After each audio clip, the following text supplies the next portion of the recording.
All right, let's get to more now today that happened down in Walterboro in the trial of Alex Murdaugh. Another first in the courtroom today. The jury got a chance to hear from Alex Murdaugh's surviving son, who lost both his mom and only brother in the murders back on June 7th. Buster Murdaugh took the stand today to answer questions from defense attorney Jim Griffin. Buster said no one in the family believed Paul was driving the boat when it crashed, and he said his dad was intent on clearing his name. He also said his mom, Maggie, didn't like being down in Hampton County after the crash, saying people would stare at her. Defense attorney Jim Griffin showed what you just saw, that picture of Murdaugh's grandparents' property.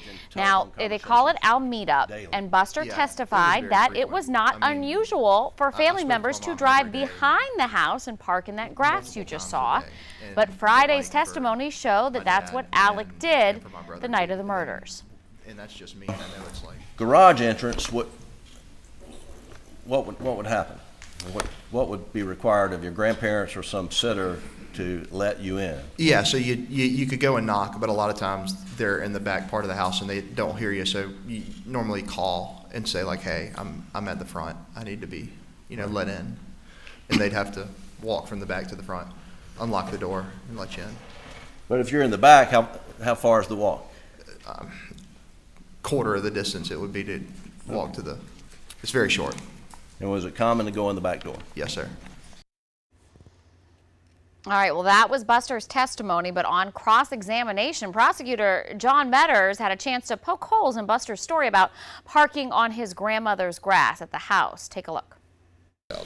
But there was a driveway paved driveway in here, right? There is a paved driveway over towards the side of the house. Okay, and really not many tire tracks. The grass looks good in here. I mean, like, when did you first discuss that with anybody as far as where the car is parked at your grandma and granddad's house? When was the first time you talked to anybody about that? Couple days ago. A couple of days ago? Okay. That's the first time you mentioned that?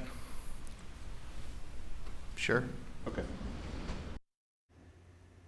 Now remember, SLED agent Peter Radofsky testified on Friday that Alex parked close to the woods in the back at Alameda. Prosecutors suggesting he could have parked there to dispose of the weapons in the woods area behind his parents' house. All right, for the very latest and to keep up to date on everything going on in the courtroom, make sure to follow us at WLTX Plus, WLTX on YouTube, and WLTX.com.